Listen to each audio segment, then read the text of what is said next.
So welcome guys to the first installment of Cigar Snob TV. My name is Eric Calvino. I'm Ivan Ocampo. In this installment we want to talk about the upcoming trade show, the issue that we're working on, and maybe give you guys a little bit of footage behind the scenes of a photo shoot, which I think they kind of like that, right? I don't think they'll have a problem with it. No?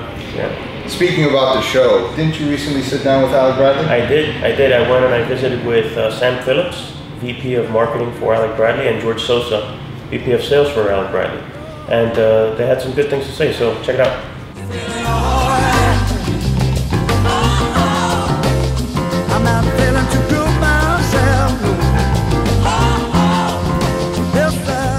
Let's talk a little bit about the products that you'll be releasing at the show this year that guys will start to see in their stores soon. Yeah, absolutely. George will tell you about the products. We were slotted for a release here on the American Sun-Grown, and we've got some products obviously that we can't talk about their show releases, but this is definitely one of the products that you're going to see, which is the Alec Bradley American Sun-Grown. You want to tell them about it, George? Sure. It's very reminiscent to the American Classic, except this is the sun-grown version.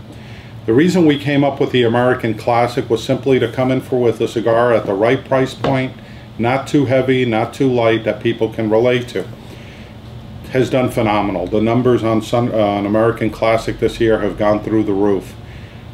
We wanted a cigar that was a little spicier, had a little bit more strength to it, and we've hit a home run. Alan and Ralph have been working on this blend for a better part of a year now, and now we have the sun-grown version, which is what I'm smoking here. We've never been known as the company that's going to knock you on your ass, the strength level or anything like that. That's not us. What we want to do is give you full flavored cigars, not cigars that are going to make you speak in tongues, you know, start breaking out in nicotine sweat or anything like that. We're not that company, so it's done very well. When you see the American Classic and now you see the American Sun-Grown, I think that we've really got something to offer for everybody, because we've got the lighter in the American Classic blend and now something that's a little bit more spicy, has a lot of complexity and a lot of flavor. The other important thing is the event that you guys have planned. Yeah, it's a real big one for us this year. We've got Alec Bradley Party of the Year this year. We're expecting 1,000 people. It's for all IPCPR retail attendees. This year, Alec Bradley is going to be running a live feed throughout the entire trade show. So they'll be able to log on specifically onto the Alec Bradley site, www.alecbradley.com, and you'll click on the link, and essentially you'll be able to see us live, large and in charge, on the trade show floor, as well as what's going on at the Alec Bradley party this year. The party happens right out of the gate, right? It's the first day of the show. Right out of the gate. It's actually almost a prelude to the show. We've got seminars that afternoon on August 2nd, and the evening of August 2nd, in the midst of the IPCPR Gala, we've got bus service running, back and forth from the hotel to the venue. Again, it's a very large venue. It's like 7,500 plus square feet. We've got some incredible liquors that are going to be served there that evening, kind of a walk around the world type deal. Incredible entertainment that's going to be provided that evening. Nice, calm, relaxed setting. And at a certain point, I'm sure the gloves are going to come off and there'll be a little fiesta. Very good, very good. Well, thank you guys. Thank you for the preview.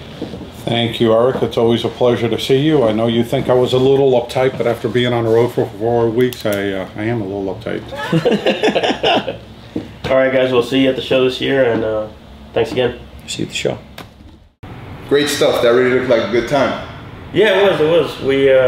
We did get to try the new cigars, and listen, really go up there and check out alecbradley.com during the trade show, which comes August 2 through 6. I believe the party is on the 2nd. So they're going to have a live video feed from their website, and that's alecbradley.com. So check that out. So we were working on the September issue for you guys, and it's a fun issue. We visited Detroit for this one. Each issue has its own metropolitan area that we hit, and this one is Detroit. And Detroit is a fun town. It's an interesting town. Great cigar bars. More cigar bars than most cities, believe it or not. Incredible photo shoots. One of them was muscle car themed for Detroit. The other was Detroit Rock City. And I think you guys, those are some of the best photo shoots we've done in a while, right? I think so. Yeah, stunning girls. So You'll dig that. You'll dig the food, the Detroit food. Somehow, the chicken shawarma had eluded me my entire life, and we discovered it in Detroit. I had no idea there was such a Middle Eastern influence in the Detroit area, and the chicken shawarma has to be the king of all foods. They talk about the chili dog, but this chicken shawarma is pretty good. Yeah, the entire Middle Eastern influence in Detroit, I think unless you're from Detroit or you've been there, you really don't expect that. No, not at all. Yeah, and not just the shawarma, other things that we had that had, again, eluded me. I didn't know, I really hadn't put together the Detroit being Detroit, right? The French influence of it completely. I may be ignorant, but it eluded me. Interesting things, no bus benches anywhere in Detroit. Terrible. It was something that just caught our attention. And then the other thing was every other restaurant that's not Middle Eastern was a bistro. Everything was a bistro. It was like Jimmy's Bistro. It was so-and-so's French Bistro. Bistro crazy in Detroit. But we did have a great time, and we want to thank Greektown, the casino, which was always full. Greektown for letting us stay at their place. Great spot. Want to thank the Genuine family for taking us in up there in Sterling Heights. Thanks a lot, guys. Incredible store. If you have to see one store in Detroit, if you have to see two stores, there's a Genuine Cigar Lounge up in Sterling Heights and Churchill's Cigar Bar and Bistro in Birmingham, Michigan. Great spots, both of them. So check that out and look for the next issue. You'll see it around September in newsstands and cigar stores everywhere. So we're going to leave you with some behind-the-scenes footage of one of the recent photo shoots that we were particularly happy about. I think you'll like. I think that was a good one. Was it Maitlyn? Maitlyn. Maitlyn from Elite. And gorgeous girl. That was for the North Carolina issue, but I think you guys will dig it.